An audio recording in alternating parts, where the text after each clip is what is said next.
Jason's backpack hit the ground with a thud, but the pain in his chest was far worse. Had he really just been expelled, just because he was a farmer's son? Principal Carter's cold words echoed in his head. This school is for respectable families. You don't belong here. Holding back tears, Jason walked home, dreading the look on his parents' faces. But the next day, as a billionaire's helicopter roared over the school, every single student and teacher froze in shock. Before we start, like this video and comment where you're watching from. Your support helps us bring more powerful stories. Now let's begin. Jason gripped his backpack tightly as he stood outside the principal's office, his heart pounding in his chest. He had never felt more humiliated in his life. Principal Carter's cold, piercing gaze bore into him, making him feel small and insignificant. You don't belong in this school, Jason, the man said, his voice dripping with disdain. This institution is for students with real potential, from respectable families, not for farm boys. The words hit Jason like a punch to the gut. He had always known he was different from the other students at Westbridge Academy. While they arrived in fancy cars wearing designer clothes, Jason showed up in secondhand sneakers, smelling faintly of the soil he helped his father till every morning before school. But he never imagined he would be thrown out just for that. He clenched his fists, his knuckles turning white. I worked just as hard as anyone else, he said, his voice shaking. I earned my place here with my grades. Principal Carter smirked. Grades alone aren't enough. We have a reputation to maintain, and students like you, well, let's just say you lower the standard. The office door swung open, and two security guards stepped inside. Jason's stomach twisted as he realized what was happening. Escort him out, the principal ordered. The guards grabbed Jason's arms, dragging him toward the exit as students in the hallway stopped and stared. Some whispered, others laughed. He spotted Mason, the richest kid in school, leaning against the lockers with a smug grin. Guess you finally got what you deserved, farm boy, he taunted. Jason's jaw tightened, but he said nothing. He wouldn't give them the satisfaction of seeing him break. By the time he reached home, his parents were already waiting on the porch. His mother's eyes filled with worry, while his father's face was grim. They expelled me, Jason mumbled, his throat tight. His mother gasped, covering her mouth with her hands. His father let out a heavy sigh and pulled Jason into a firm embrace.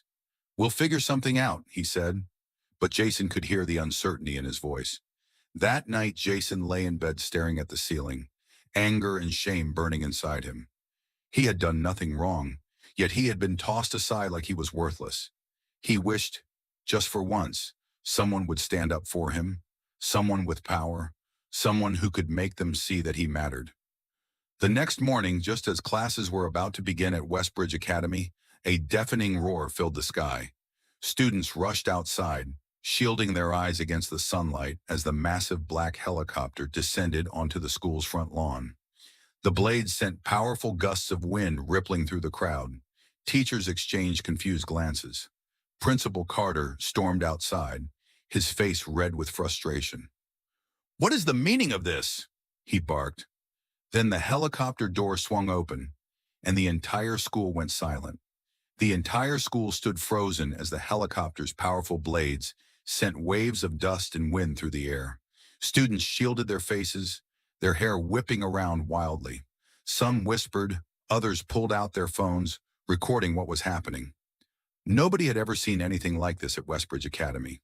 The school was prestigious, but even for them, a billionaire's helicopter landing on their front lawn was unheard of. Principal Carter's face twisted in anger as he stormed forward, his voice barely carrying over the deafening noise. Who authorized this? Who do you think you are? He bellowed, trying to maintain control of the situation. But nobody was listening to him. All eyes were locked on the helicopter's door as it slowly swung open. A man stepped out, his presence commanding immediate attention. He was tall, dressed in a sharp, dark suit, his shoes polished to perfection. His sunglasses reflected the stunned faces of the students and staff. Behind him, two more men in expensive suits followed, their expressions unreadable. But it was the insignia on the side of the helicopter that sent a shockwave through the crowd. Kingston Enterprises. Everyone knew that name. It was the largest agricultural corporation in the country, controlling massive industries from food production to land development. The man standing before them was none other than Samuel Kingston himself, one of the wealthiest and most influential figures in the business world. Principal Carter's anger faltered, replaced by a flicker of nervousness. He adjusted his tie, clearing his throat as he stepped forward. "Mr. Kingston," he said, forcing a polite smile, "this is certainly unexpected. How can I help you?"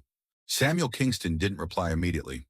He removed his sunglasses, scanning the crowd with a sharp gaze before finally speaking. "I am here for Jason Miller," he said, his voice steady and powerful. Gasps rippled through the students. Jason? The farm boy they had laughed at just yesterday? The same Jason who had been thrown out of school in disgrace?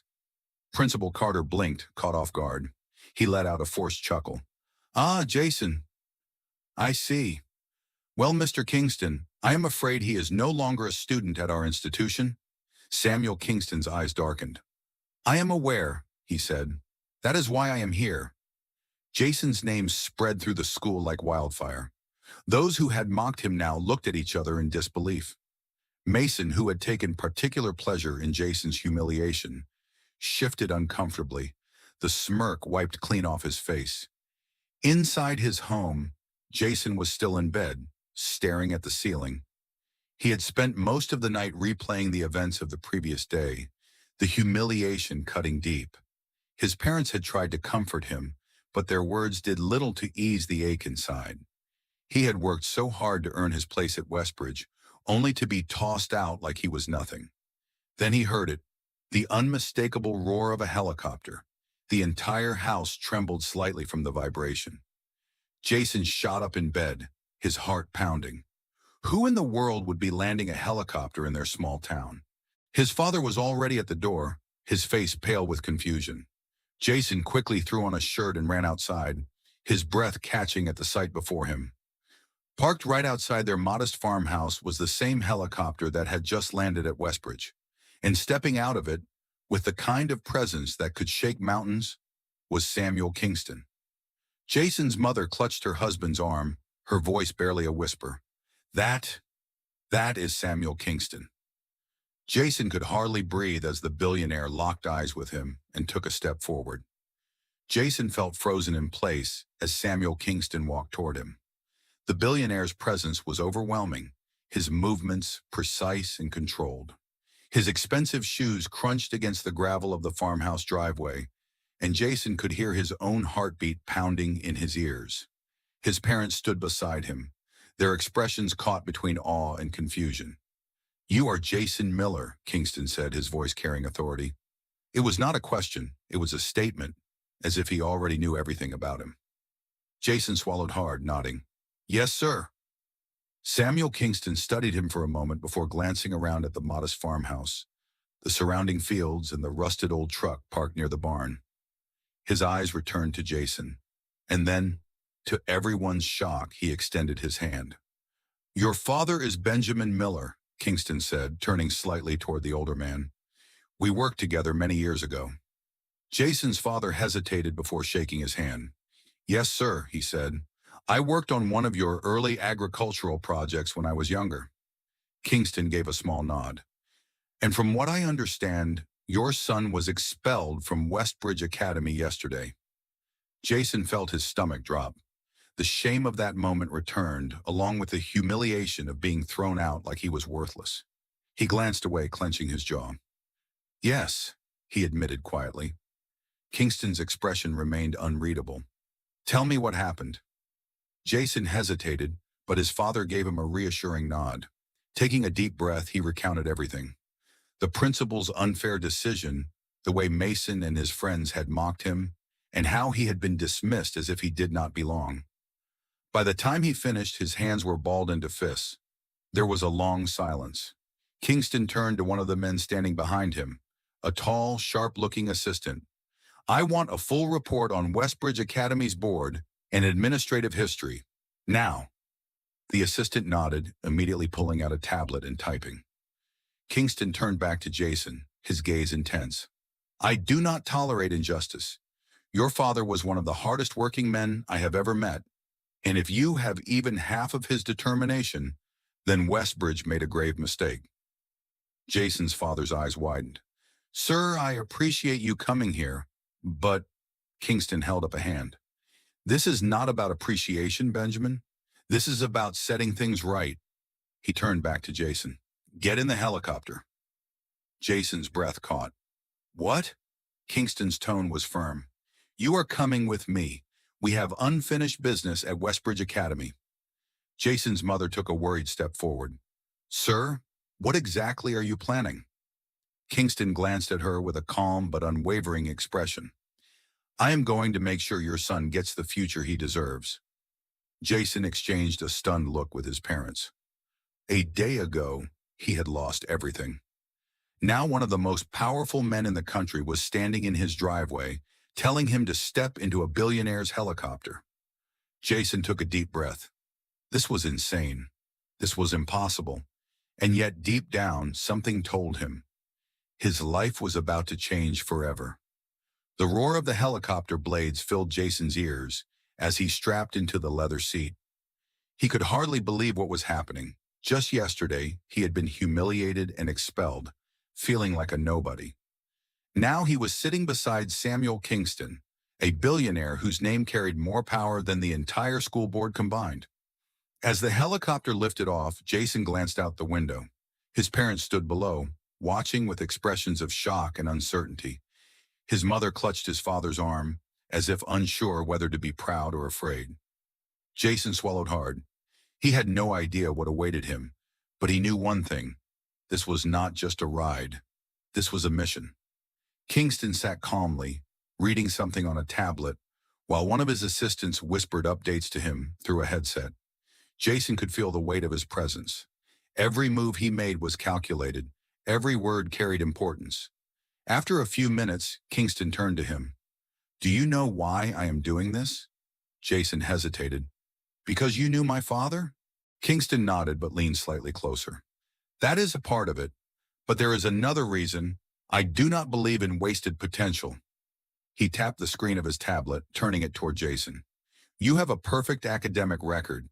You scored higher than 99% of students in the state on your exams. You are not a troublemaker. You were expelled because of prejudice, not because of anything you did wrong. Jason's eyes widened. He had known he worked hard, but hearing it spoken like that, as if his value was undeniable, sent a strange rush through him. Kingston continued, I built my empire from nothing. People like Westbridge's principal believe success is only for those born into privilege. They think they decide who deserves opportunity. They are wrong. Jason clenched his fists. For the first time since his expulsion, he felt something shift inside him. Not just anger, but a deep sense of purpose. The helicopter began its descent. Jason saw the familiar rooftop of Westbridge Academy growing larger beneath them. The school looked just as imposing as ever, its stone walls and massive front entrance designed to intimidate. Students and staff were already gathered outside, staring up in confusion and awe. Some pointed, whispering to each other. The moment the helicopter touched the ground, Kingston unbuckled his seatbelt and stepped out, with the confidence of a man who owned everything he walked upon. Jason followed, his heart pounding. Principal Whitmore stood among the crowd, his face pale as he recognized the man approaching. Kingston did not slow down. He walked straight toward the man who had thrown Jason out, stopping inches away from him. I assume you know who I am, Kingston said, his voice calm but sharp. Whitmore swallowed hard. Mr. Kingston, Kingston cut him off. You made a mistake, a very expensive one. He turned slightly, his gaze sweeping over the gathered students, teachers, and board members who had come outside. This school claims to shape the future, yet it discards hardworking students like Jason Miller without a second thought. The principal tried to interject. Sir, this is a misunderstanding. Kingston ignored him. He turned to one of his assistants.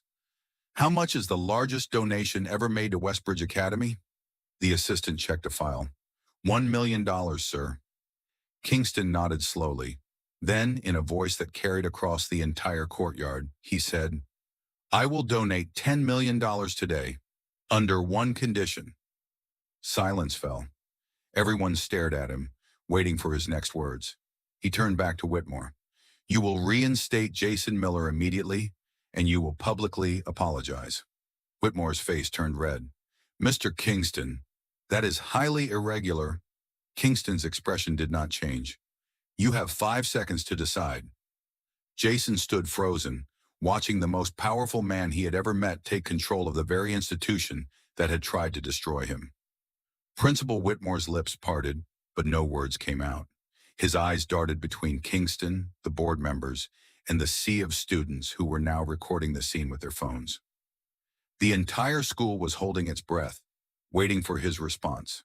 Jason stood motionless, his heart pounding so loudly he could hear it in his ears. Was this really happening? The man who had thrown him out, who had called him an embarrassment, now had mere seconds to reverse his decision or risk the wrath of a billionaire. Kingston checked his watch. 4 seconds. Whitmore cleared his throat. Mr. Kingston, I understand your concerns, but these matters require proper... 3 seconds. Sweat formed on Whitmore's brow. The other board members shifted uncomfortably. The weight of Kingston's offer, and his power, pressed down on them like an iron fist. $10 million was a fortune. The school could not afford to lose it. 2 seconds, Kingston said, his voice even, but the warning unmistakable. Whitmore inhaled sharply, then let out a forced chuckle. Of course, we would be honored to welcome Jason Miller back. This has all been a misunderstanding.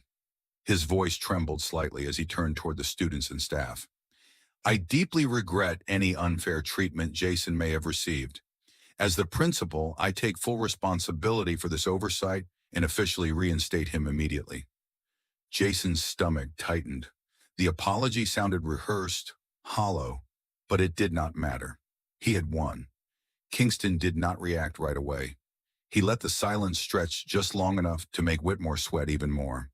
Then with a small nod, he gestured toward his assistant. The paperwork will be sent to your office. Make sure it is processed today. Whitmore nodded quickly, wiping his forehead. Yes, of course. The moment he stepped back, the students erupted in whispers. Some of them grinned at Jason, others looked completely stunned. He could hear bits and pieces of their murmurs. I can't believe this. He got expelled yesterday and now he's back? A billionaire just fought for him. Jason exhaled slowly, trying to process what had just happened. Less than 24 hours ago, he had been humiliated in front of the entire school. Now he had returned in a helicopter, backed by one of the most powerful men in the country. Kingston turned to him. This is not just about coming back, he said quietly. This is about what comes next. Jason nodded, unsure of what to say. Kingston had saved him, but he had a feeling this was only the beginning of something much bigger. The billionaire looked at his assistant and gestured toward the waiting helicopter. Let's go. We have work to do. Jason hesitated. Wait, I have to stay, right? Kingston smiled slightly. You can, if you want, but I am offering you something better. Jason's stomach flipped. Better? Kingston stepped closer, lowering his voice. I am funding a new scholarship program for students like you. Students who work hard but are overlooked. You will be its first recipient. Jason blinked. What does that mean? It means you will not just be returning to this school, you will be moving forward. I want you to train under my team, learn from the best. Education is important, but experience is what sets leaders apart. You have potential, Jason, and I intend to make sure you use it. Jason felt his throat tighten. A part of him wanted to stay, to prove to Whitmore and the rest of the school that he belonged here. But another part of him knew the truth. This was bigger than Westbridge Academy. This was his chance to break free from everything that had held him back. His father's words echoed in his mind. Opportunities do not wait, son. When one knocks, you open the door. Jason swallowed hard and met Kingston's gaze. I am in. Jason took a deep breath as he stepped toward the helicopter. The moment felt unreal. Less than 24 hours ago, he had been humiliated, expelled, and told he would never succeed. Now he was about to leave Westbridge Academy with a billionaire who saw something in him no one else had. His father, standing a few feet away, watched him carefully. Jason turned toward him, searching his face for any hesitation. But instead of worry, his father's eyes held something else. Pride. "You always told me to grab opportunities," Jason said. "This is the biggest one I have ever had." His father nodded. "You are right. Go make something of yourself, son. Do not let anyone tell you what you are worth." Jason swallowed hard. He wanted to say more, but the roar of the helicopter blades made conversation difficult. Kingston's assistant gestured for him to climb in. He glanced back one last time at the students, teachers, and the stunned faces of those who had doubted him. Then, without looking back again, he stepped inside. The door closed, and within seconds, the helicopter lifted off. The entire school shrank below him, the crowd of students becoming nothing more than tiny dots. Jason leaned back in his seat, his mind still racing. Kingston sat across from him, his expression unreadable. "You made the right decision," Jason exhaled. "It feels unreal." Kingston nodded. "That feeling will pass. Soon you will realize this is exactly where you are meant to be." Jason glanced out the window, watching as they soared above the city. "Where are we going?" Kingston smiled slightly. "To your future." They landed on the rooftop of a skyscraper in the heart of the city. Jason's breath caught as he stepped out. The building was massive, sleek, and modern. A giant logo gleamed on the side. Kingston Enterprises. Kingston led him inside, past security checkpoints and into a high-tech office with floor-to-ceiling windows overlooking the skyline. Jason had never seen anything like it. "You are going to learn everything here," Kingston said. "Business, leadership, innovation. You are not just a student anymore. You are an apprentice." Jason's heart pounded. "Why me?" Kingston studied him for a moment.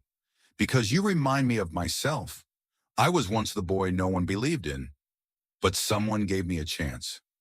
Now it is my turn to do the same for you." Jason felt a lump in his throat. He thought back to the days he spent working on the farm, the struggles, the people who had underestimated him, and now here he was, standing in the office of one of the most powerful men in the world. Kingston placed a hand on his shoulder. "This is only the beginning. You are going to prove them all wrong." Jason nodded. For the first time in his life, he did not just hope for a better future. He knew it was coming.